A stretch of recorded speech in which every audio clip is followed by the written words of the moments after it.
Nyosha Homosil. I'm 17 years old. Today's February 13th, 2021. I'm recording this interview in Framingham, Massachusetts, and I'm speaking with the wonderful Miss Celeste Jaynes. This is an interview for Solos from the Choir, a Boston Black Church Oral History project. And so let's get it started with the first question. All right. Where did you grow up? I grew up in Lynn, Massachusetts. It's here on the North Shore. It's about 20 miles north of Boston. A community of maybe 90 to 100,000 people, at least when I was growing up. Did I hit something? Yeah. Do you see like a button with like a video icon on it? Oh, shoot. It looks like a camcorder, I think. I see a red line. Oh, wait a minute. Here we should be back. Now we have you back. I'm always doing that, moving and touching something. No. And I enjoyed my growing up. Part of my family routine, I guess you'd call it routine, was going to church. We went to church every Sunday since I can remember. My grandparents, my parents, and my siblings and myself. And so I can't say there's a particular person. I guess that if I was going to give a particular person, it would be my mother, because my parents were both active in the church. My father was the organist, so he was often gone before we were. So it was like, come on, Mom come on, let's get together and get in the car. Yeah. And I attended the AME church. It is still here, Bethel AME Church in Lynn. Right now, we never had a large congregation, but now it's kind of like you call it tiny. You know, we have 20 to 30 people on Sunday when we were attending the building. I went there all my life. Well, all through high school. Then I went off to college, and I went to an HBC. I went to Wilberforce University, which is funded by the AME Church. Mm-hmm. So it was a requirement that we go to church on Sunday. Mm-hmm. And then when I left college, I went to San Diego, California. And I went to church pretty often there. I almost immediately found a church, went with my aunt, who I used to stay with, that I stayed with for a short time in California. But also at that time, I started drifting away. And one of the reasons that I drifted away was that I always had questions. And I didn't feel like I got complete answers at church or with the particular pastors that I had at that time. I feel like I grew up with faith. I didn't just have a moment of conversion. I've always had it. There are times that it was, so to speak, stronger than others, but I always had it. My mother was one of those people who she acted on her faith, and that's what we had. And it was like, you're not going to complain that you, I don't know, don't have a brand new, whatever it is, new shirt. You know, we didn't have all the technology you have, but you know, another coat, another pair of shoes, whatever. She was the type who was like, you have what you have. This is what we can afford. We'll get you something when we can. And remember, that there are people in the world who don't have nearly as much as you do. That was always the thing. And that you need to grow up and try and do the right thing to help yourself and help the community. I know that even when I drifted away from church, of the attending of church every Sunday, that I always had faith. I still prayed. There were just a lot of things that I feel that are in religion that religion is good for your soul, but I know that through history, religion has been used to subjugate people. Yeah. Mm-hmm. And that we have many questions, but because of history, they don't always get answered, or you don't always get a full answer, because those people in that hierarchy didn't want us to know too much. Mm-hmm. You know, and I think that that ministers today are more, I think many are a little more open-minded, so they will try to help you find your way when you have those questions, you know, like, was Jesus really born of the Virgin Mary? Did the Red Seas really part? I don't have complete answers to those questions. I have theories about them, but it's okay because I still have faith in God. And to me, that's the most important thing. He's the supreme being. And I'm not worried about Mohammed, Buddha, and Jesus. I think they were all great prophets to bring us good news, good information. Most importantly, about to love one another and do the best that you can for yourself and for your community, to help one another and love one another. So that's kind of how my whole life has been. I became a teacher. I taught school for 40 years, elementary school. I taught grades 3, 5, and 6 over that period of time. I believe I was a good teacher. I had, and that was part of me and my faith also, you know, do the best that you can for these kids. I taught at a school that had it wasn't a big one, but a fairly large Black enrollment for those years that I was teaching. And many times I was told or asked, why don't you move to one of the schools, you know, instead of right in the city, you move a little further out, which was like the basically all white communities.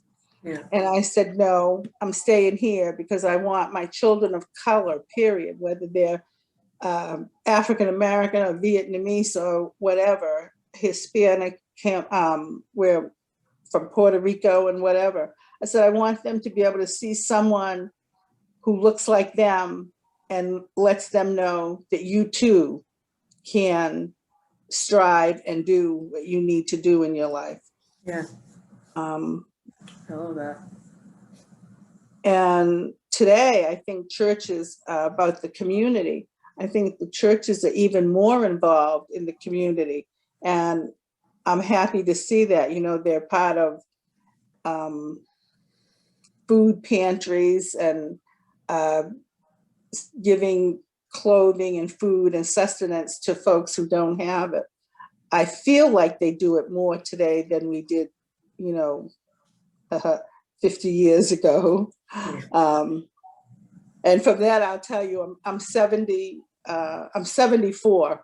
I'll be 75 in April. My church was small in my growing up, so I was very involved. We went to Sunday school every Sunday. When our superintendent left our church unexpectedly, she went and joined she joined the Jehovah's Witness. And I was like about 16, and they said, okay, Celeste, you're the oldest one here. You're now the superintendent of Sunday schools. Oh, wow. Yeah, yeah. So, so I was very involved in that way. And I don't know if that's what made me, so to speak, become less involved as an adult. You know, I will go to church and I will pay my dues or my pledge, but over the years I do less and less as far as the involvement in the church. But I enjoy going to church. I enjoy the fellowship and the music and seeing the folks. That's part of it. And I could keep going, but I'm going to stop and say, in case you want to throw something in there or ask something else. I guess there was something that you said earlier. I'm trying to remember what it was. Man, I might have to go back to it. Okay. About my experience going to church with my mother, or about my teaching school, or going to the HBC. I think it was about you with your teaching in the school. Uh-huh. Just like, I guess a follow-up question was, like, do you think that you may have like impacted one of the children's lives that you taught? Yes, I did. I know I did. I've been very fortunate over my years. While I was still teaching, at various times, students would come back and say hello, whether they were in high school or going to college, and say, oh, thank you, Mrs. Jaynes, Miss Flame, or Mrs. Jaynes.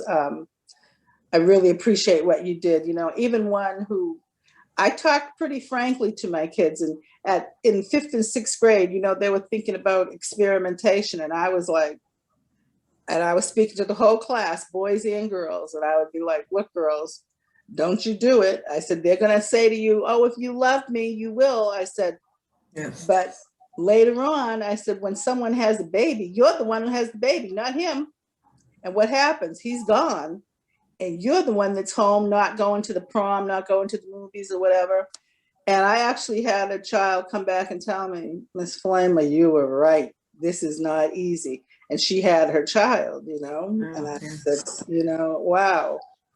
And as a matter of fact, a student that I did have, she and I are now good friends, and we are exactly 30 years apart in age.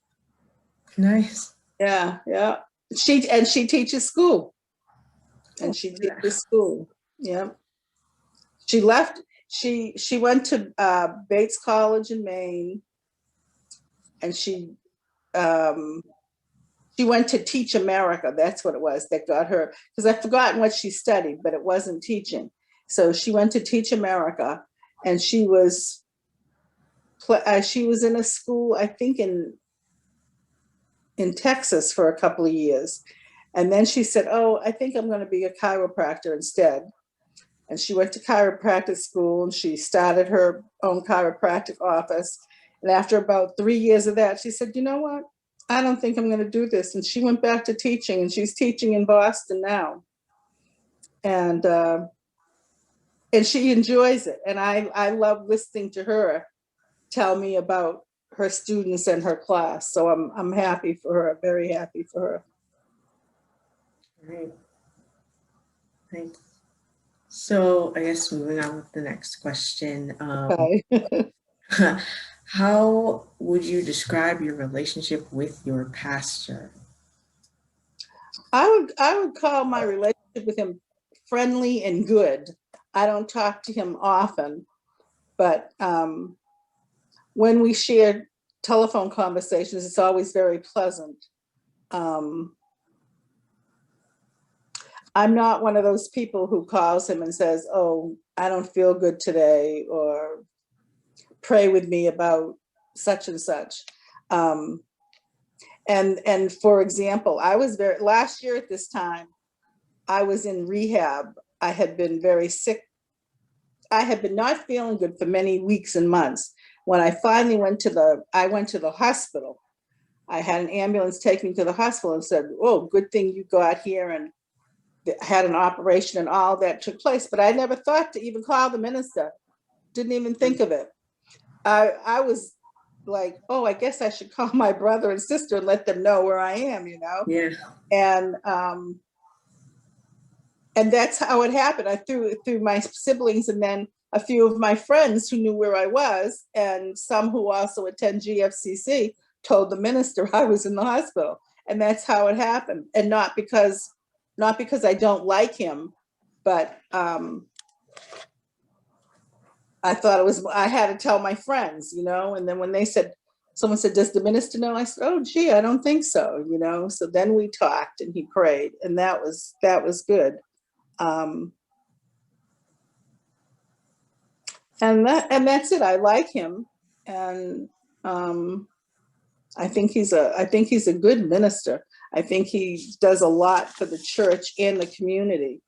And I'm happy about that, especially because we're Greater Framingham Community Church, basically an African-American church, but the community knows that we are here and that we are involved. And a lot has to do with him and his leadership, and I'm happy about that for the community at large. Nice.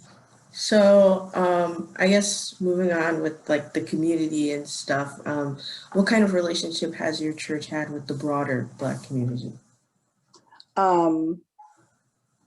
They at Pearl's Cafe, I think, which is feeding the community, the homeless, and that's the one that I always remember. But we have organizations within the church that over the years have sent clothing and finances to organizations that help Black children in other countries. And I think that's good. I think they do a good job here, and especially now that we're on Zoom. I also go to the church I grew up in Lynn, because they're also on Zoom. The thing is, they're both, my church in Lynn, Bethel, and GFCC are both at 10 o'clock. So when I go to church, I go one Sunday to GFCC and another Sunday to Bethel. So, and I see that they're each very involved, the ministers, with community organizations, things, you know, thinking about social justice. And I think that's good. I'm happy and surprised at how involved they are. I think it's good for the community to see that the church is involved. And I think it's good for the congregants to see that the minister wants to move us in that direction, you know, to be aware of your environment and your local government. All right. So in what ways do you observe your church being distinct or similar to other churches, such as GFCC or anything else that you can think of? Like basically, I can't think of the names of the actual organizations, but the ones for social justice that the ministers attend and encourage the congregation to come and attend so that we can work together and speak out about social injustice on the bigger scale. But your activity within your own community is the first step to helping make the change. Yeah.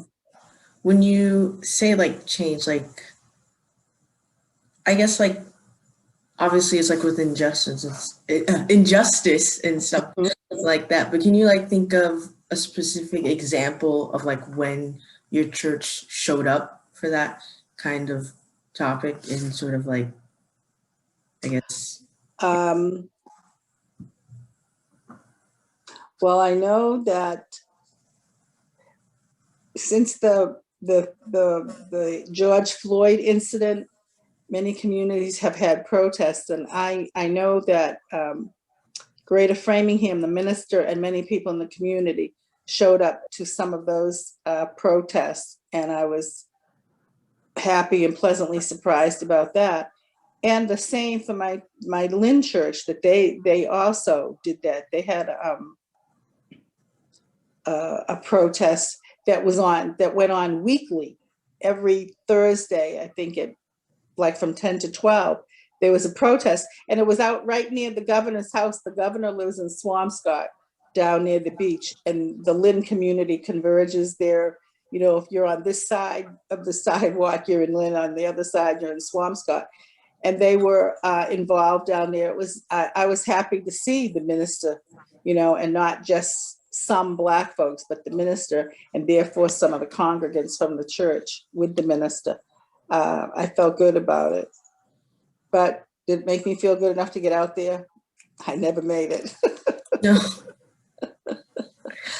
I'm I call myself lazy. I like being home.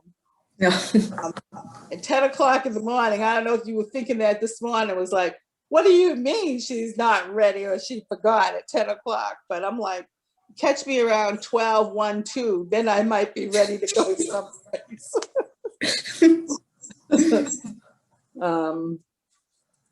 Yeah, I prefer to sit back in the bed and give me that remote control, and I'll watch a movie or I'll read a book. Sometimes I read a book while I'm watching the movie. Yeah. Yeah. So,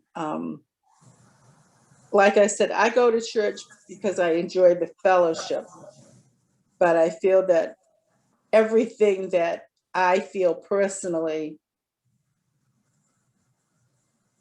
isn't necessarily how everybody else in the congregation feels, but I can go and enjoy, again, the fellowship and the music, and sometimes the pastor's sermon, because I can tell you there are times that I feel like, whoa, that sermon is not for me, you know, but I know that he's given a message in general for everyone, and I think that's good.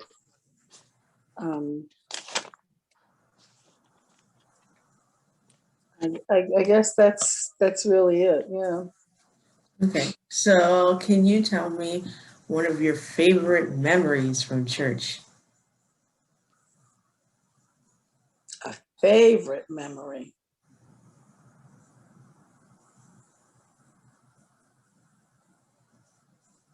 Well, I don't consider them favorite memories, but I'll tell you two memories that have always stayed in my head. When I was a little girl, maybe 3 years old, 5 years old, I don't know. I was in one of my mother's good friend. She was my godmother. I was in her wedding. I was a flower girl. And I remember that we had been to the church, you know, to practice this, and I did great. And on the day of the wedding, as I was walking down the aisle, one of the people in the congregation, an older woman, touched my dress. She kind of pulled on it just to feel the material. Mm-hmm. And I didn't move again. I never made it down the rest of the aisle. Oh my goodness. I was like, whoa, that was the end of it. That's all I remember about that. I'm like, after all that practice, and there I did, I just stopped. And I guess the other memory is a lot later. It was when I got married. I was over 40 when I got married, but I remember looking at the church and just seeing all the people and saying, "Oh my gosh, I don't believe this." And it was a nice and warming feeling to see all those people and to know that all of these people, friends of mine, but also friends of my parents, who not only were invited, but came because they wanted to be there. It was a nice feeling. Nice. All right. So can you share an important moment that helped shape your identity as a Black person? I don't have a particular moment. My mother and my grandmothers in particular, as I think about it, I'm always saying, geez, mother, you don't say father. But he shared his thoughts on occasion, which was when in our community and when I went to school, I was very often the only Black in a particular class, whatever it was. I went to girls' club after school. And again, not many Blacks, maybe one of my cousins went and myself. And there were times I wanted to quit. I went to ballet school for a couple of years. And there were times I wanted to quit because I was like, oh, I'm the only Black person. I would talk to my mother about it. And she said, no, you will not quit. One, you signed up to go and you're not going to quit in the middle for nothing. Mm-hmm. And for two, you're Black, you're going to let them know that you can do this too. And she always was, you don't worry about what they think. You do what you need to do for you and your community, and you move on and you strive on. My mother was always like, they're not going to encourage you to go to college, but we know you're going to college, you know? And that was it. And as a matter of fact, I learned many years later that my high school guidance counselor told my parents, why are you sending her to college? Why don't you send her to beauty school so she can learn how to do hair? She's not going to do anything. Yeah, yeah. And my parents, of course, obviously, they didn't listen to that. They were like, no way, you know. Yeah. And there were four of us, and all four of us went to college. Only one of us did not complete college. But so, no, my parents were good. And of course, my father had that conversation with my brothers about, you know, we didn't call it driving while Black back then, but that's what it meant. You know, you're Black, you're driving down the street, be aware. And if you are stopped, you know, that whole thing of be courteous and do what you have to do and don't aggravate any of them. But yeah, I guess it was something that was always in me, always inbred. My grandmothers were like that. It was like, no, you're going to do what you have to do. Don't pay any attention. Not to not like them, white folks, but to do what you have to do. And we know you're going to do great things, and we expect you to do good things.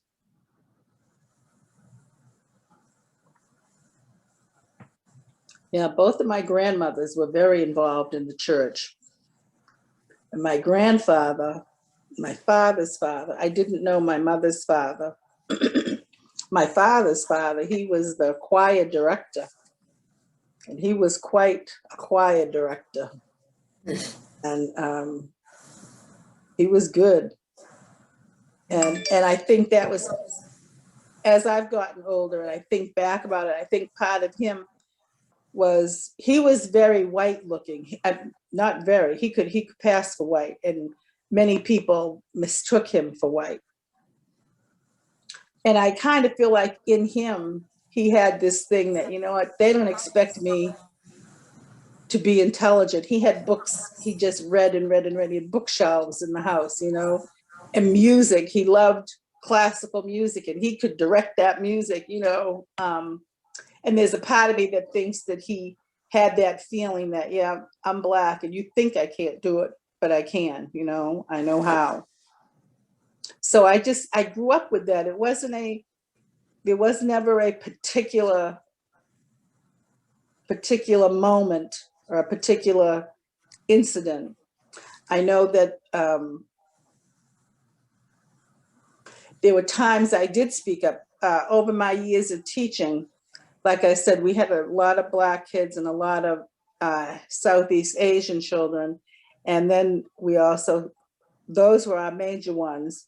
And then the Hispanics, whether they're from Dominican Republic or Puerto Rico, also moved into that area. So our 6th grade had a basketball team, and we played other schools. And our team, we had a couple of whites, but we had a whole lot of blacks and Cambodian and whatever. And I was in a meeting one time with my principal, and he said something like, like we should change our mascot from the eagle. And I don't know what he said. Maybe he said dragon. I don't know. But I said to him, and why do you say that? He said, and he was like, well, you know, with Tom and Timmy and all those kids on there, you know, what do they know about eagles? We should be the dragons. And I said to him, you know, what you just said is really quite racist. I said, you're not thinking about this whole thing. You're picking on them, so to speak. And he said, oh, you're too sensitive. Oh. When I had 2 students, I hadn't thought about this in a long time, boys who they did something terrible in the boys' bathroom. No, they did. Wow. One did something in the boys' bathroom, and then 2 of them did something out on the playground. It was called mooning at the time. You pull down your pants and let somebody see your bum. Yeah. And the black boy and the white boy did it. And guess what? Only one of them got suspended. And who was that? The black boy. Mm-hmm. And I went to the principal and I told him, I said, they both did it. They either both get suspended or not. Of course, it did not change the principal's mind, but I told him, not fair. And his excuse was something like that this particular black boy at least had a parent at home so he could go home and be suspended, where the white boy, there was nobody there. The parents were working or something. So it was better for him to be in school. I said, I don't care. It's not fair either way. And I want it noted that I'm saying this, but, you know, didn't faze him. I was just being too sensitive. But that's kind of how it was. I don't think he ever changed his ideas. He grew up in Lynn, and I think that's just how he saw things. Too bad you're punished. And he didn't think that he was doing anything wrong. He just was like, well, I'm helping save Tommy by keeping him in school, and Joey can go home because who cares, you know?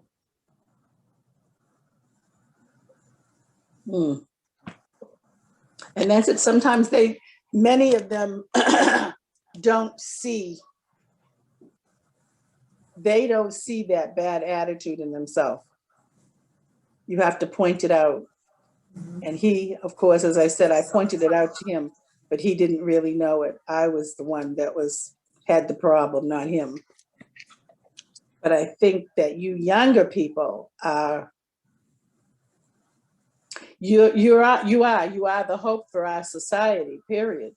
And that I see more of you young people being very friendly with everyone, you know, all ethnic backgrounds. Whereas when I went to school, my 2 best friends were Black.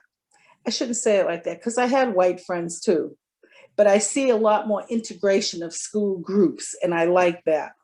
And as much as I hate to say it, when I see some of you dating and eventually marrying people outside of your own culture, I really think it's a good thing, because I think when we all come together and work together, that's, I think, what we're supposed to do as human beings and as Christians. Mm-hmm. I think it's good. I mean, if you were my daughter, I'd definitely be pushing you towards that Black guy over there. But if you ended up with the white kid or the Chinese kid, I would still be happy, you know. Yeah. Mm-hmm. Nice. So can you share a story where faith gave you the courage to speak out against injustice? And I know you already touched on this, but is there anything specifically for you?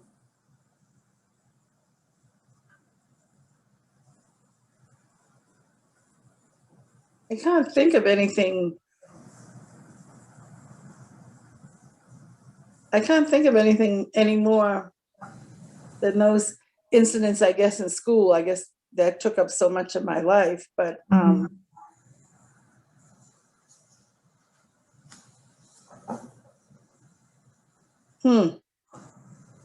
can't think of anything for myself, no. And that doesn't mean there weren't any, but this memory, those are the things that I guess that are more in my memory about others than myself. So speaking of like the young children and when you were like a young little girl, how did you imagine God when you were young? Oh, golly. And how do you imagine him now? Well, I know one as a little girl, when I looked at the stained glass windows at church, and it really bothered me to see Jesus as white up there.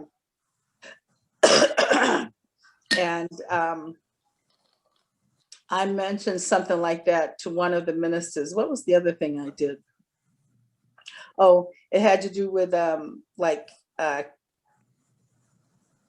class for teenagers to prepare for becoming a full member of the church, something like that. And I guess I asked the question, something about the Virgin Mary. And then, like I said, in the stained glass windows. And I remember minister coming to my house and talking to my parents. And I just knew that it had to do with one of those questions that I asked or something I said. So I snuck around wherever and I listened to some of the conversation. And he said, he told my parents that they needed to talk to me about those questions that I asked and have me stop asking those questions. Oh, wow. Right. That was the minister that we had when I was like 14 or 15. But I've always felt that God wasn't that white Jesus up there in that painting, because I'm saying if he was born where they're telling me he was born, in Egypt, in Africa, he wasn't born white. That's how I felt. And then there's some place where they describe him as woolly haired. So I said he didn't have that flowing blonde or brown hair. So I just I guess I just kept my own images, but I felt that God was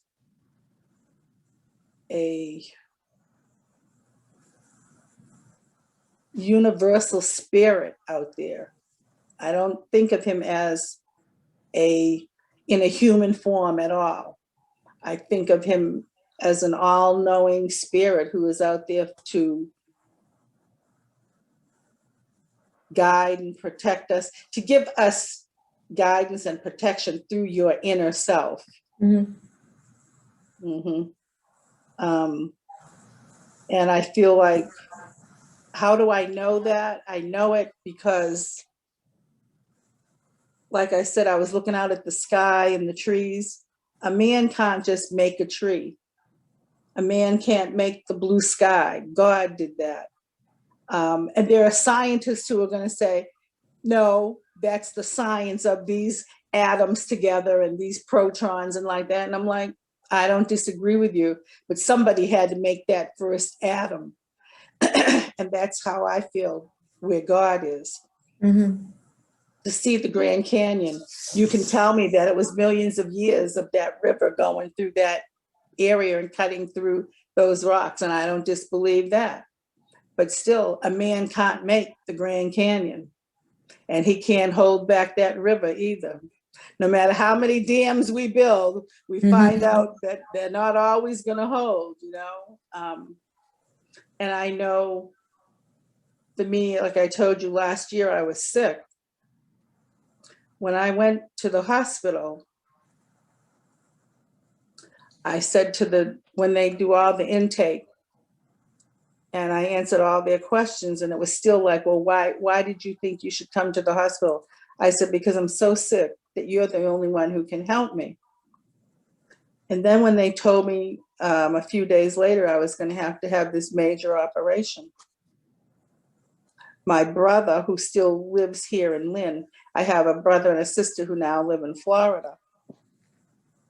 And my brother came to see me at the hospital, and I don't know exactly what he said.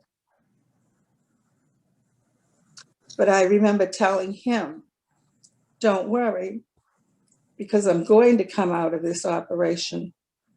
I said, I know that my life is not ready to end. I don't know what else I have to do, but I know I will be here to do it. And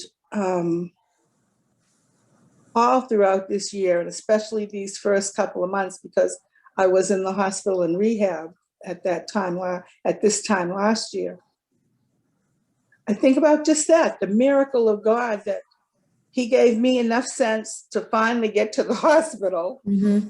And it turned out I had the best doctor in the hospital to do the operation. And I think about the fact that, you know what, that man went to college and he studied. I had a problem with my intestines. I said, and he studied intestines, ooh, so he knew what to do to help me, you know. But even through that, there are people out there in the world studying these things and inventing things that we have no idea that they're inventing, and they're out there to help people. Sorry, my bad. That's all right. I had to wear a colostomy bag, you know, it's something that you wear for going to the bathroom. I couldn't do it myself. But that brought me to, who ever thought of this? Years ago, people died. You know, they died from this operation. And not only that, but when I came home, as the nurse said, we have different types of bags. I mean, who would think of that? Was never in my vision at all, you know. But now that I had this disability or whatever, this, I don't want to call it a problem, but here it was. Here, try this bag. Oh no, well, maybe this one will work. And it's just amazing to me that there are people doing these things. And to me, that is all of those things to me are God in action. You know, he gave these people the ability to do this operation, to invent these things, to make the operation easier, to make people's living easier. Just amazing to me. And I've always felt that way, but this was a very personal experience, you know. Someone who can write music like Stevie Wonder, that's God to me, moving through him. Mm-hmm. The first time that I saw my favorite Lion King, when we went to New York to see it, and the costumes and the beauty of it. I mean, to me, that was God working through that choreographer and costume designer to make you see things, and see things that I'm not saying aren't there, but to make it look so real. The nurses at the hospital, to know they were that kind. They were constantly, are you comfortable, Mrs. Jaynes? Can I do this for you? That's God to me, working through people. There are angels here on earth, and they're here for you when you need them. You may not know them forever, but they're very important to you for that one day, 1 week, or 1 year that they're there for you. And that's how I see God in, I suppose, in everything and all around. I mean, the nurse that I had when I came home, I had Enrique for, I don't know, pretty close to 6 months.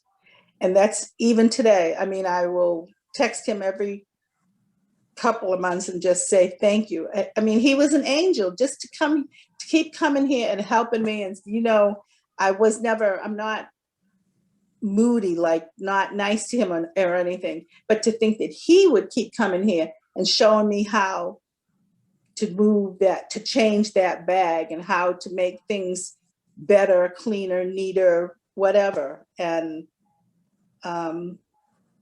that's it. That's God. He was an angel for me for all those months, you know. Just wonderful. Just wonderful. My sister came back here from Florida during that time. And even though she's a person who can get under your skin at times, Yeah. it was good. She was a great cheerleader. She was there when I was in the hospital and in the nursing home. If they were going to change the bag, because this is something you didn't change every day, she was there. She was like, oh, they're going to do it on Thursday? I'll be here. And then she would, when I was home and I had to do it, she was like, look, you did it yourself. You know, when you were last week in the hospital, you know, Susie had to do it for you. And today you're doing it yourself. You know, I mean, those are just all God things. Looking at my grandchildren and seeing how well they've grown up, my nieces and nephews, the new babies, my nieces and nephews are having babies. So the grand nieces and nephews, you know, that's all God. One of my favorite sounds is baby's laughter. And that's God, you know? So, and seeing your nice smile. Yeah. So that's about me and church. I don't know how specifically I could answer those questions, but that's me. Yeah. So can you share one of your favorite Bible stories and sort of tell me why it's your favorite Bible story, like whether it's like a lesson that it taught you or just it being your favorite just because it is?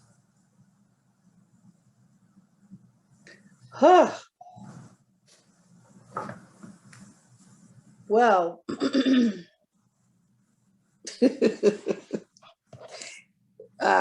a couple of my favorite, I guess, have to do with what God did. Now, in a minute, I'll tell you, but it's also one of those that makes me question how things happen and makes me think of our Bible verses, Bible teachings as a guide to faith. The three boys, Shadrach, Meshach, and Abednego, who were put in the burning furnace. And they said the fire came up and there was an angel who protected them. And they walked out of the furnace afterwards. Daniel put into the lion's den. That lion goes after people, but didn't come after Daniel. I think of those as stories to tell me about what God can do if you have faith. But believe me, I don't want to be tested by putting me into a fiery furnace, you know? Don't test me by putting me in front of that lion, you know?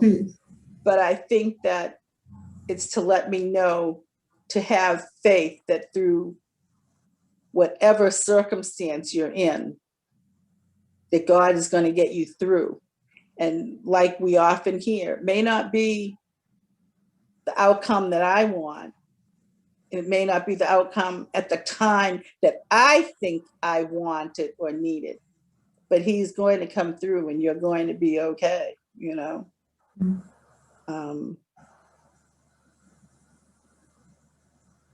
Yeah, those are the two that seem to stay with me. Just now, when you ask me that, I don't think about them often, but I remember thinking about them as I was growing up. I was like, don't put me in that furnace. But I'll believe in God, but don't put me in that furnace. I have wondered if I could do like, I think it might have been Daniel then, or who was it that had the dreams? I think it was, anyway, when you were told, when the king came through and said, you all must bow down and worship my God, or you must worship me. And this person did not. I feel like it was Daniel, but I'm not sure. I don't know if I would be able to stand up and say, I'm not going to bow down to you. There's a part of me that says, yes, I could. because I believe that. And there's a part of me that says, I probably bow down, but still inside know that I'm still believing in my God. But I might kneel down because I'm not sure I'm ready for that man to mete out some punishment. So I don't think I have been tested that way, but I certainly have been on the receiving end of God's grace and blessings. You know, I had good parents, good family, great siblings, good friends. So I know that God is good.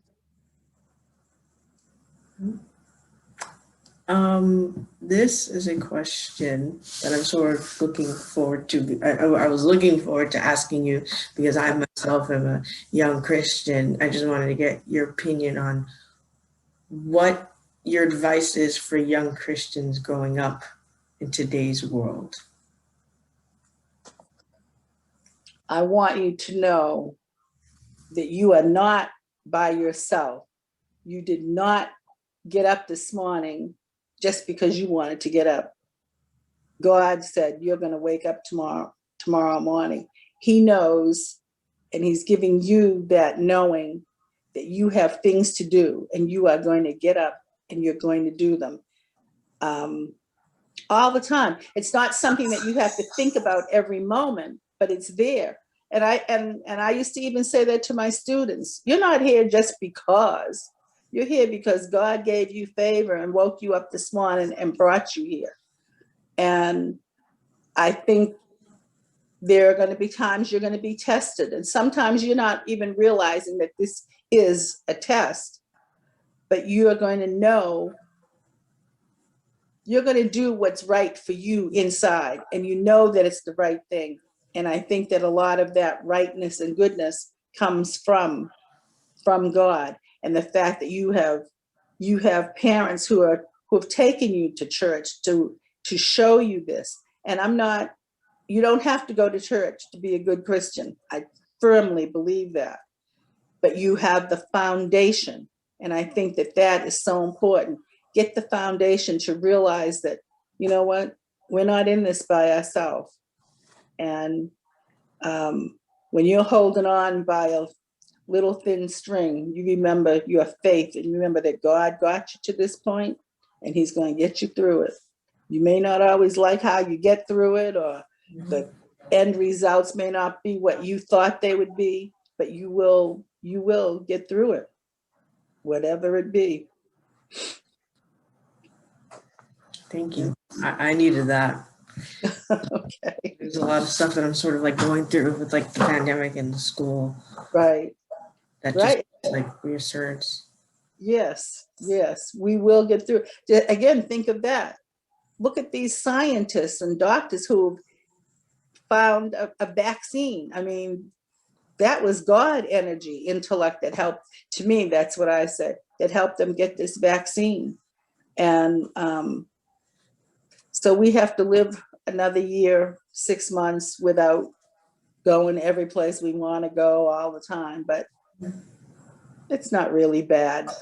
It's a pain in the neck because we're used to always going and doing what we want to do. Yeah. But is it really bad when you consider the alternative?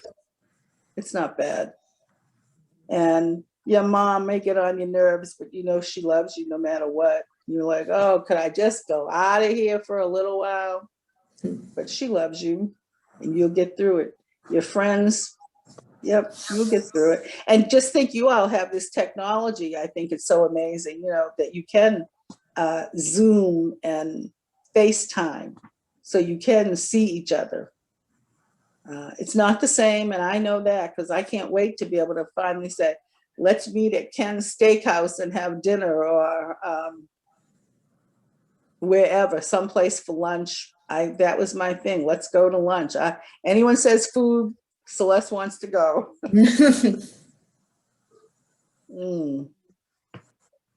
I like Bella Costa also over there. And I live now in Peabody, so I'm an hour away. But the minister put me in charge, I guess, of this group of seniors. It used to be, well, it is called senior ministry. And there was a time, I guess, that there were 16 or 18 people who were part of the organization. And now we're down to about 10.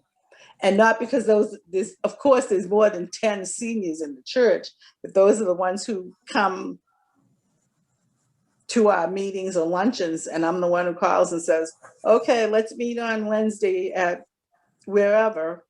And those of us who go always enjoy the company, you know, call the seniors and let's go and do this. Like I said, lunch, I'm there. Dinner, I'll be there. Mm-hmm. But for you, I'll tell you, you have you're only 17, you said? Yeah.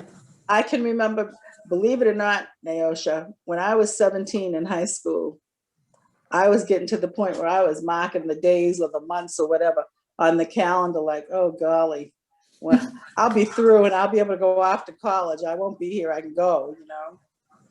And then the day that they put me on the plane for me to go off to college, my mother and I cried rivers. I was like, oh, I'm leaving home. But everything, it just gets better. When you cross that bridge and you look back, you'd be like, oh, that wasn't as bad as I thought. Now that I'm over here, you're like, oh, that wasn't as bad as I thought. But while you were going through it, you were pretty darn mad about whatever. Mm-hmm. But no, you'll get through it. I feel very fortunate. I feel like I've had a very good life, and I'm pleased. I'm happy. I think I still have something. When I say, well, yeah, something else to do, but my something else I think has more to do with my family, you know, to be there to encourage these nieces and nephews. But that's okay. If they need encouragement, I'll do it. You know, I'll be the cheerleader. Yeah. But what is it that you think you might study when you go off to college? Oh, probably somewhere like the computer science field. I've been interested in that for like a couple of years. So, I mean, yeah, that. Yeah. Okay. Oh, good. I think that's great. When my computer doesn't work or my phone, I've called Apple and Comcast. Mm-hmm. And I have to tell them, look, I'm over 70. And I actually say to them, I don't know my ass from my elbow. So don't say, touch this. One of them said, touch something about what's in your browser. And I'm like, I told you, I don't even know what a browser is. You got to really break it down. And most of them have really been very good about breaking it down, being patient and helping me. So I'm like, you go, girl. I think it's great. I think it's great. Not my favorite thing, but I think it's great that you have that interest and there's all that. And all I can think about is what else is to come, because I'm thinking when I used to talk to my students about what do you want to become when you grow up? And I would say to them, yes, you can become a journalist, a teacher, a doctor. I said, but there's still going to be more things out there that I don't even know about, you know? So you're going to be using a computer that's better than this Apple that's sitting on my desk in the very near future. And you're going to know how to work it and design it and what buttons to push. That's great. You do it. Thank you. Thank you. So what is your hope for the church's future? I know you sound very hopeful about like young people and like where they're going to lead this world, but the church specifically, what's your hope for the future of that? Well, I want the church to continue. I believe that the church will continue. But the pandemic has shown us that it's going to change. I guess like most things in life, change comes. We have to keep evolving in the next step. So I think there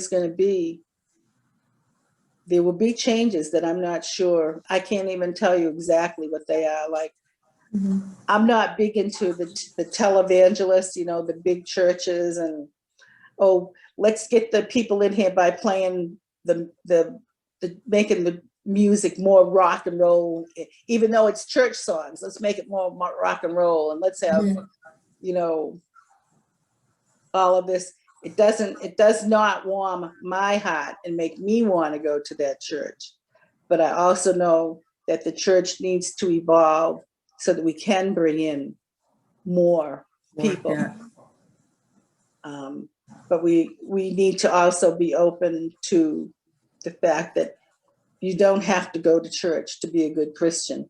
But I would like for them to come to church for foundation and for fellowship. Mm-hmm. Yeah. Yeah, because that was good. That's right. As a teenager, we had youth group on Sunday nights, and I went to that. That was enjoyable. It was a lot of fun. And it was one of the few times that I was no, it wasn't few. One of the times I was the youngest in the group. Everybody else was 17 and 18, and I was 16, you know, but it was fun. We enjoyed each other. And I think we need that. Yeah. Fellowship is important. Especially now, like even if it's like over Zoom or Right. any other place like that, maybe like physically, but like socially distanced, I think it's Yes. that. You're right. You're right. Mm-hmm. So last question. Oh, okay. Kind of sad because I sort of want to hear you talk about your experience a little bit longer, but I want you to define Black excellence in the church. Whoa.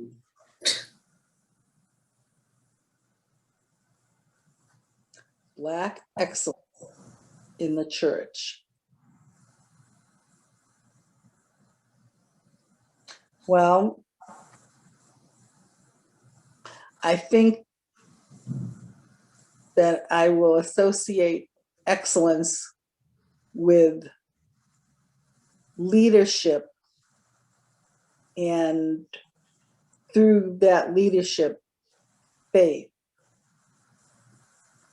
I think Reverend Lloyd has been a good leader. Mm-hmm. And many things that he has shown us, I think, are through his faith that helps us see that we can move out and do these things, as they say, move out in faith. And there are many ministers who have shown that. As I said, I grew up in the AME church, and my parents were always friendly with the minister. And one of the ministers that started out at our church in Lynn, two of them became bishops in the AME church. That, and I've heard about programs that they've started within the AME church in particular. And I feel like that's great leadership and great faith, and wanting also to help others. One of the ministers spoke about, kept trying to start a retirement plan for ministers, and that took a lot of leadership to do that. But he also spoke about remember that, yes, I'm your minister, I'm your leader, I'm your pastor, but I'm also a human being, you know, which means I have the ability or whatever to make mistakes. I've made mistakes. We all have made mistakes, and we all need to be forgiven at some point. There are people like Bishop Adams and Bishop DeVoe. Then you have people like John Lewis. I mean, and his work through himself and through his church, that's excellence. But I think also excellence is GFCC going down to Pearl's Cafe and feeding folks. That's excellence. Mm-hmm. And you may not feel like you're representing the church, but you're representing the church and yourself when you say, oh, I know they used to have Salvation Army people, especially during the holiday season, out with their cans. Well, when you stop and put your dollar or your quarters or whatever in that can, that's to help someone else. That, to me, that's excellence. You're doing what you can do to help someone else. For the church, when they would have tutorial sessions after school or on the weekend for the students, that's excellence, because you're reaching out to the kids, to the community, and you're also showing, look at these people who have this knowledge, who want to help you, you know. Excellence in helping the community recognize that there is social injustice, and some of it is things that you don't always realize that you're doing that is social injustice. And it can be a little thing or it can be a major thing, like our protests over the last couple of years with the, starting, as I said, with George Floyd. But I guess I think of it as many different things that come together for the good of everyone. I can't name just one thing only, but it's a lot of things that the church, the people of the church do for the good of everyone. Right. Well, I guess this is the end of the interview. But thank you so much. So much, Miss Celeste. Well, you're very, very welcome. And put me on your list of people to call when you feel like you need a little encouragement. You don't have to call me every day or every week. You might not call me for 6 months, but you might say, Miss Celeste, I was just thinking about you and just wondering, and I'm struggling with this class or whatever my friend said. I'll be here. All right. You take care and stay good and keep that beautiful smile. I love looking at you, Nyosha. It's wonderful. Oh my goodness. Smile, your whole face, beautiful. Do you have mother and father? I shouldn't say it like that. Nope. Both of your parents are at home? My mom's at home. You live with both of your parents? I live with my mom, yeah. You live with your mom? Well, she's doing an excellent job. You tell her I said that. She's doing an excellent job. She's got a wonderful daughter there. You're doing a great job. Don't doubt it.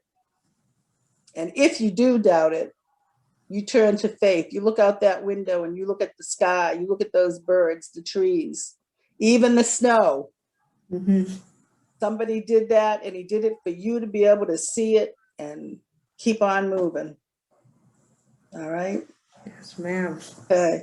Love you. Take care and have a great day. All right, you too. Bye. Bye.